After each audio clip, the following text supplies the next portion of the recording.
cult members, and welcome to the Pop Culture Cult. I'm Sean. I'm Janice. And this is episode 16.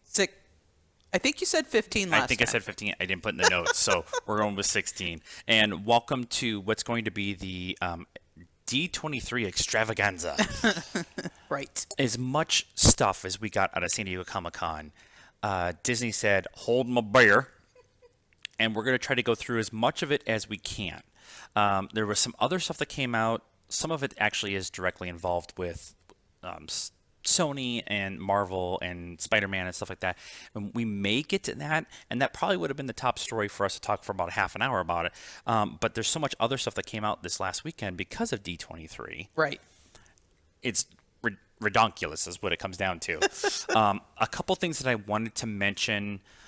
Bill and Ted's has wrapped this weekend. Super quick. It was like a month worth of shooting. Yeah. And that comes out next year. Nathan Fillion looks like he's going to be in The Suicide Squad, not Suicide Squad 2. Right. The Suicide Squad. Right.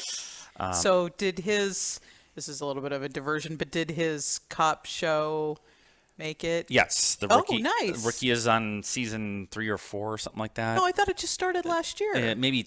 Yeah. I know it got picked up for another season. Cool. Yay. The reason I bring this up is because this would be the third time that Nathan has done something with James Gunn. He was the voice of the prisoner at the kiln, who's trying to tell. Oh, right. Lord. Yeah. I knew that. The big guy, right. And Groot puts his fingers up in his nose. And then he filmed something for Guardians 2 that never got shown. Oh, okay. They actually ended up cutting it. And then he's also done stuff for DC with voicing the Green Lantern and stuff like that. So I'm interested to see what he does. It will either be a big important part or it'll be some like voiceover thing that you see for 5 seconds and that's it. The other thing that we wanted to bring up that's outside of the D23 stuff is El Camino, a Breaking Bad movie, is coming to Netflix in October. Yep. We are very excited about this because Breaking Bad is one of our favorite shows of all time. Right. And we know peoples that work on it. And so got to spend some time with at least one of them this weekend. And he was telling us all kinds of like little tidbits and things. And he's like, well, it was really trying to be secretive, and I'm like, I knew about it. We've known about it for a little bit. We've known. So that one actually came as a surprise for a lot of people because there had been rumors of a Breaking Bad movie, telling the story of what happened to Jesse Pinkman after the shootout and stuff that happens, and Heisenberg freeing him and stuff like that. Right, and I seem to remember that a while ago we were kind of speculating on whether it was going to be before Heisenberg comes into the picture or after. So, now we know it's after. And they showed the trailer. It's very much after. Yep. And they told us everything we need to know, which is there's a show coming. It's Pinkman after the Heisenberg stuff has happened. Yep. And that's it. Like, you don't need to know anything else. Yeah. And it's a movie. It's not like a long series or whatever. Right. So we're going to get all kinds of information. And it's Netflix, so they can show whatever they want. It's going to be very interesting.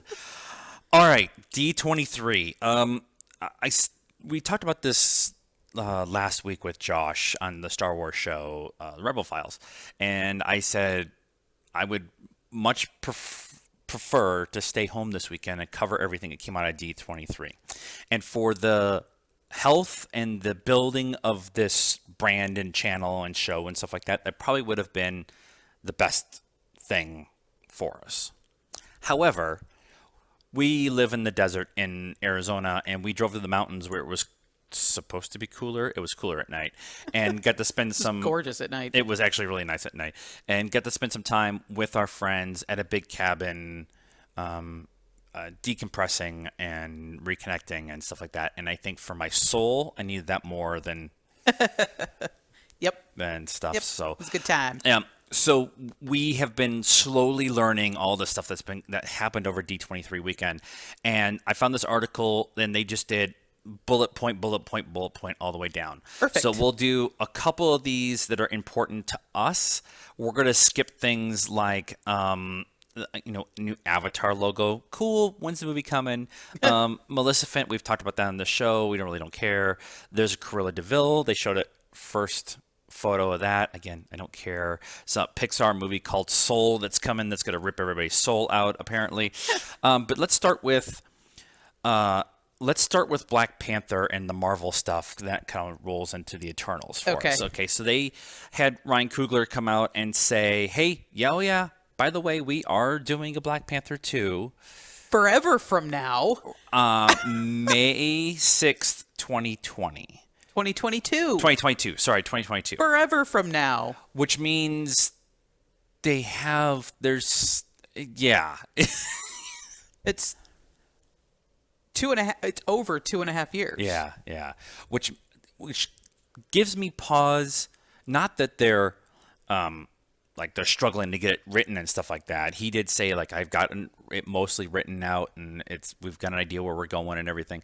So that part's cool. The thing is that I'm wondering if Chadwick Boseman is busy or it's Marvel, and what I wouldn't put past them is that this is where Black Panther fits into the new story. Yeah. Right. I feel like they have stuff, pretty planned out. I mean, they proved they did that this time, so they've got it planned out, and that's just where Black Panther fits into the story.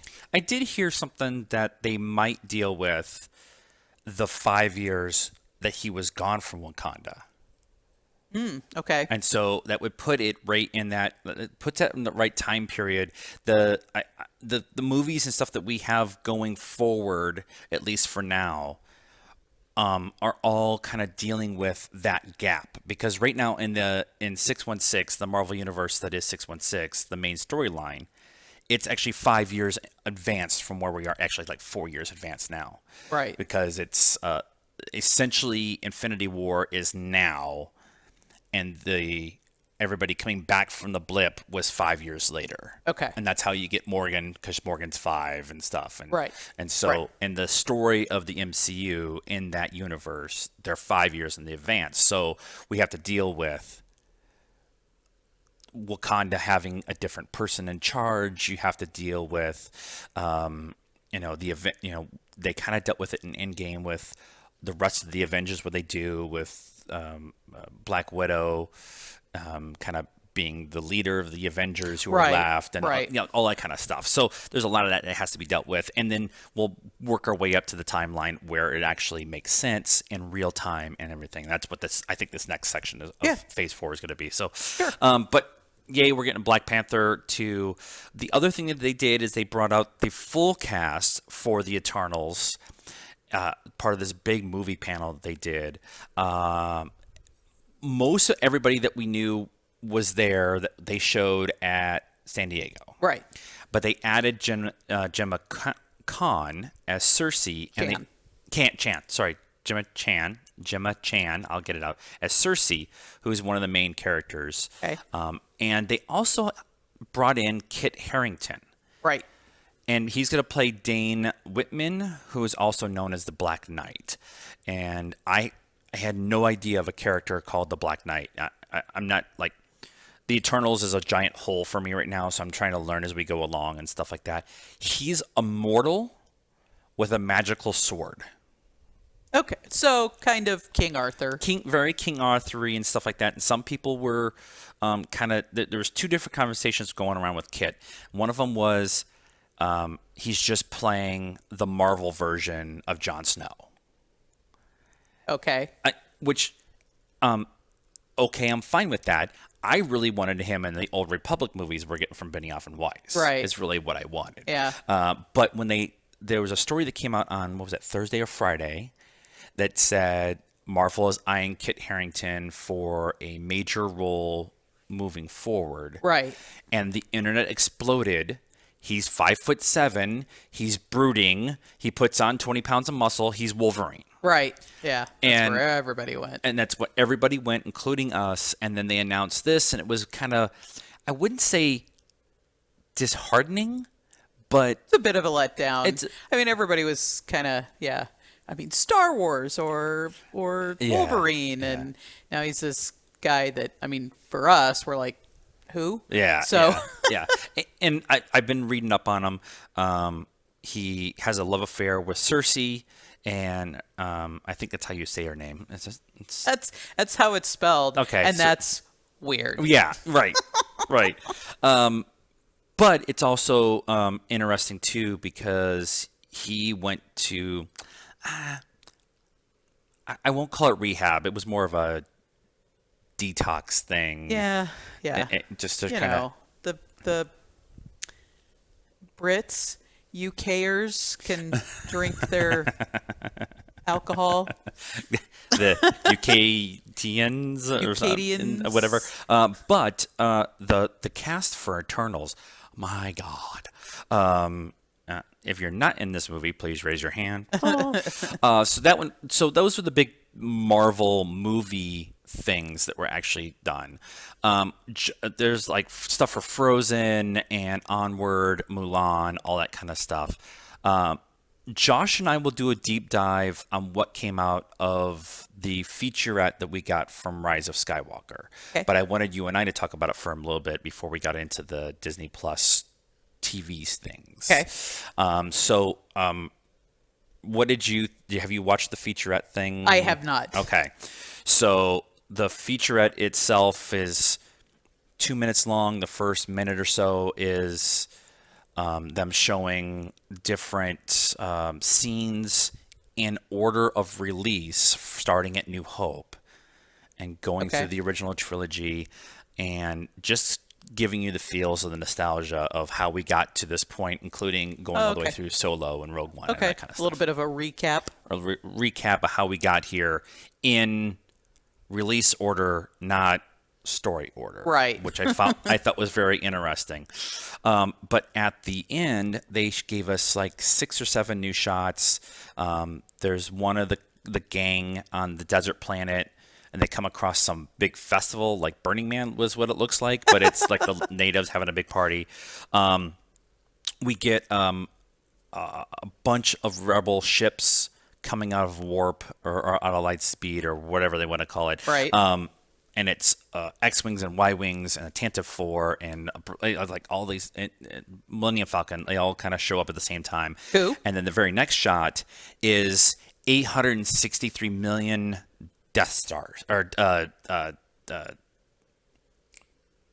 my God, Star Destroyers. Oh, okay. So not the big gigantic like the big huge ones, but the smaller ones. Not The kind of the pie, Yeah, the yeah, pizza yeah. pie looking ones Yeah. that you get in the First of Hope, and there's probably 40 of them on screen. Wow. And it looks like they're in this nebula, and they have a red streak on them if you kind of look close and stuff. It's very weird. So it looks like there's a fleet in hiding in the outer reaches, waiting for, and they are Imperial ships. They're not First Order ships, and so Right. it's very interesting. We get a really epic fight between Rey and Kylo on what looks like the remnants of the Death Star 2 on Endor. And then we get a blank screen with Palpatine saying, "Your time has come to an end." Oh. And then the very next scene is Rey in a black hood with 2 red lightsaber blades that are vibrating like Kylo's does. And it pans back and she flips and it turns Yeah. into a 2-piece, like Yeah. a I saw that. double-headed thing. Yeah. Oh my God, my nipples are hard. Okay. And it's all misdirection. It's all misdirections. Josh and I will get into what that all could mean tomorrow on the Rebel Files, but after describing that with Rey, do you think it's a force? I'm just taking a straw poll. Everybody I talk to who sees it. Is it a force vision? Is it a force vision? Is it a dream? Or is it is she actually a clone of herself? I'm going to go with Force Vision. Okay. There's history for force visions of Yeah. showing the evil side of yourself, Yeah. so that makes the most sense. Yeah. And so let's talk about the Disney Plus everything that we got.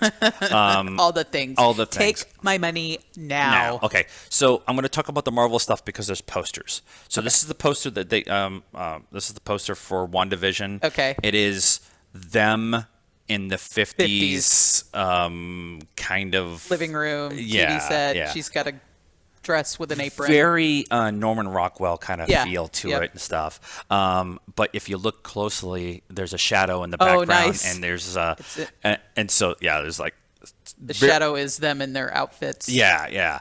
And there's a strategically blank spot in the shadow Oh, where there the is where the his thing should be. yeah. Stone should be. So it's very very interesting. We get this Join the Resistance poster for Falcon and Winter Soldier. I'm super excited about. I'm actually excited about all the Disney Plus stuff we're getting from Marvel, but this one I'm really excited about. And then we got this poster for Black Widow, which is coming to the theaters, but it's okay. but that's I wanted to show those three Yep. They're posters. cool. They're I get cool. to see them. You don't. Yeah, I will try to add them in if I can, but anything in there that you're very like of those three, you're like, oh, those are cool, or I'm excited about all of them. I don't know that I can pick one over the other. I'm excited about all of them and to see what they're about and what they are, and then WandaVision is supposed to be weird, so that's like the one I'm like, maybe I don't know. Sure. Okay, We like Legion, so and we love Legion. We're waiting for it to finish so we can actually sit down and binge it all Binge the whole because thing. it makes way more sense when you can sit down and binge Yeah. Legion than doing Yep. week to week. They gave us a whole bunch of stuff that's coming to Disney Plus. We're getting a Muppets Now TV variety, unscripted variety shorts. So maybe 15, 20-minute things. All right. We're getting Noelle, which is a Christmas movie with Anna Kendrick and Bill Hader. Hilary Duff is reprising her role as Lizzie McGuire. We're getting Phineas and Ferb. We're getting a whole bunch of more Marvel shows. Moon Knight. How are they going to do Moon Knight? My brain hurts. She-Hulk and Miss Marvel. The big thing about Miss Marvel, her name is Kamala Khan. She is a female Muslim Yep. with superpowers. Yep. And they're going to do a live-action version of that. And it's going to be tied into everything else in the MCU. cool. Part of Phase 4. Bring it. Bring it. Bring it on. We got a Lady and Tramp trailer. Did you watch that? I did not, and that's live action, right? It's Yeah. live action. Yep. No. And the reason I bring that up is because the tramp is a rescue dog from Phoenix. Oh. Yeah. Oh, so they're not doing the Lion King Yes. live action, they're So actual real. in the trailer, they're real dogs and they're real people and everything's real. And then the dogs actually talk, and so their mouths move and stuff like that. Okay. It's a little weird upon first viewing, but once you kind of get into the flow of it, it Well, makes, and I mean they've got a bit, so they're probably still working on the CGI stuff. But Screen okay. Junkies were complaining that they put real human eyes in the dog's eyes. I didn't see that. I don't know what they're talking about. Huh, okay. Because a talking dog isn't weird enough. It is. You got to complain about the eyes. We got the trailer for Noelle, which I haven't watched yet because it's not Kurt Douglas as Santa Claus. It's Anna Kendrick and Bill Hader. We're totally watching We're totally gonna watch it, but I think on that one, I just want to go in completely blind. Yeah. I think I want to go because it's a holiday movie, so you're gonna know all the tropes that's gonna I want happen. Christmas lights on and some cookies and some spiked hot cocoa and watch a Christmas movie. I'm down. And then we got a full trailer for The Mandalorian, which we both watch. multiple times. Stormtrooper helmets on spikes, and very Ralph McQuarrie on the set, and there's multiple planets, which I didn't think they were going to do. Carbonite. And Multiple carbonite freezes. Are you kidding me? Just like here, all my monies. They officially announced the Cassian Andor K2SO Rogue Point One series. They announced the series, but no title. Did you watch that video today? Did you hear them talking about that? I watched the Kathleen Kennedy one with Yeah, you that was last the one. night. Okay, that was the one we were watching last night. Yeah, so they were Diego Luna and Alan Tudyk just talking. I don't care if it's the two of them pitching stories to Kathleen Kennedy as the series, I'm totally down with that. Like there's a photo of the two of them cuddled up on the interview couch together. Like they love each other. The big one for me is they officially announced Ewan McGregor as Obi-Wan Yep. in a series. The best thing out of that announcement was they announced it.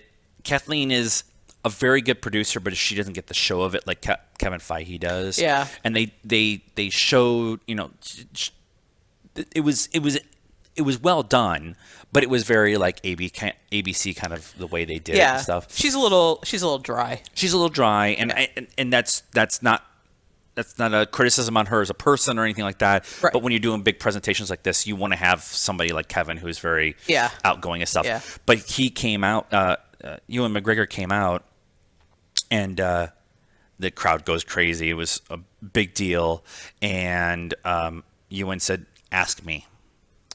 And Kathleen's like, "What?" Like kind of playing along. "Ask me."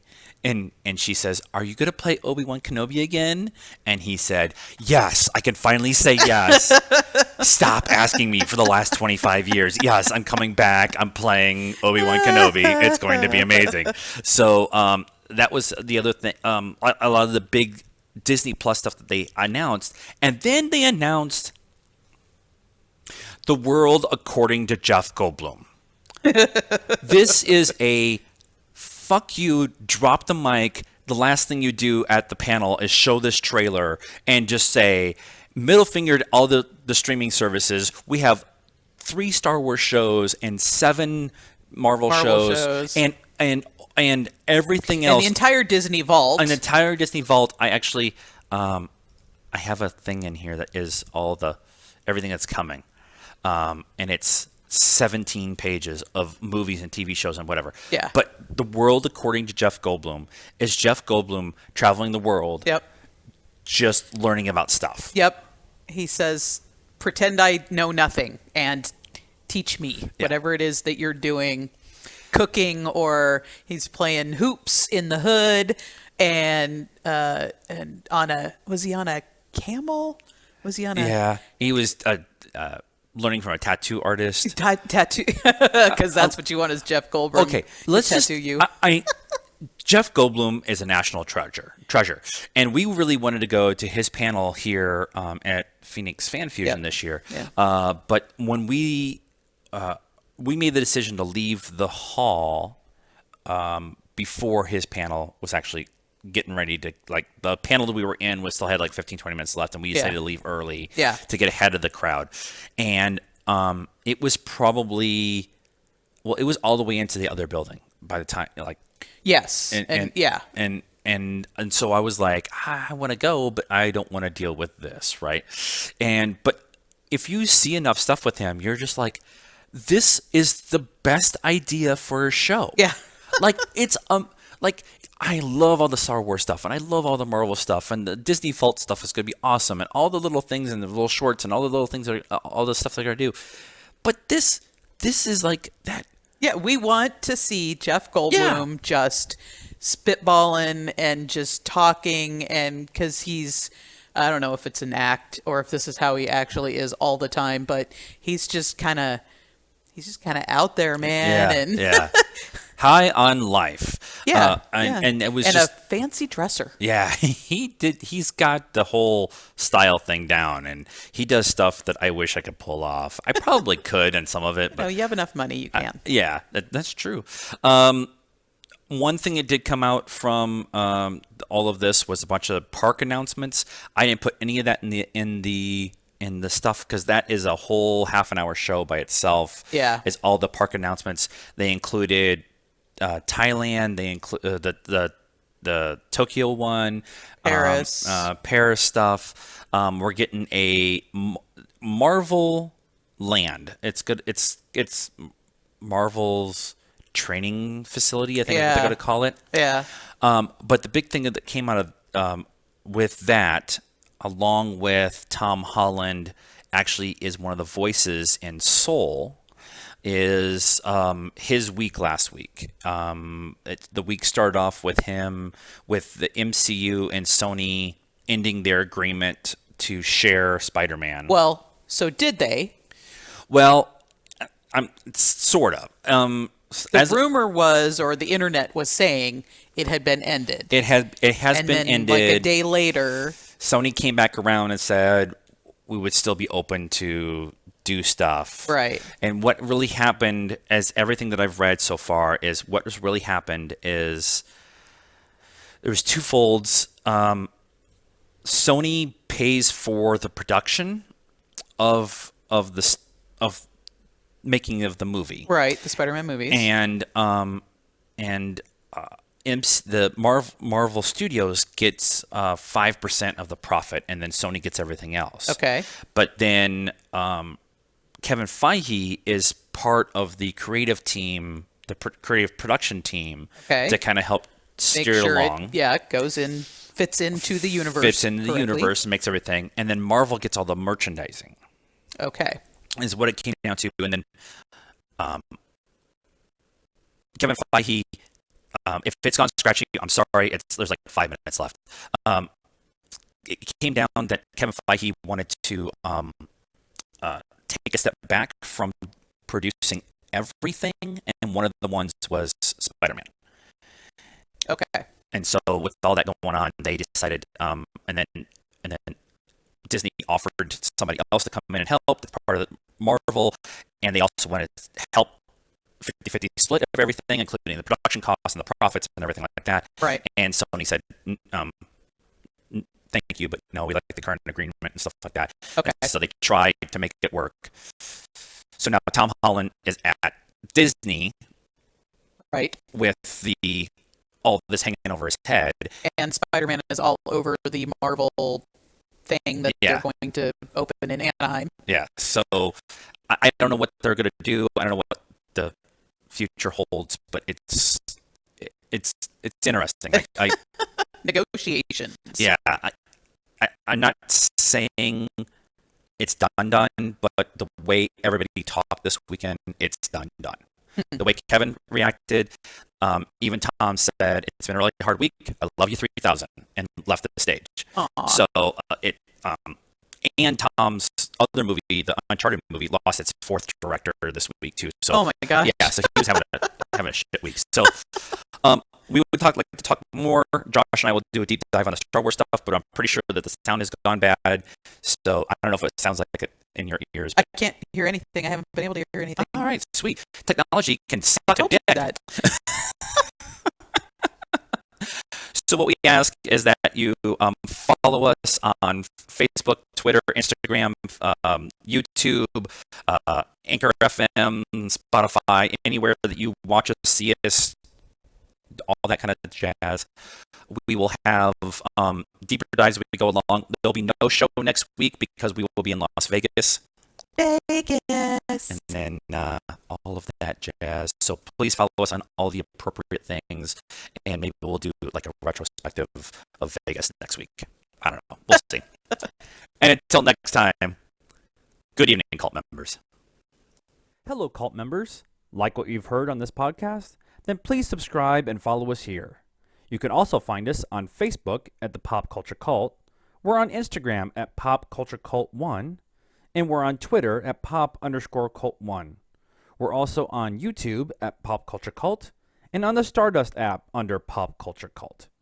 Please help us by liking, following, and subscribing to everything we have. This helps us build a bigger and better cult of pop culture.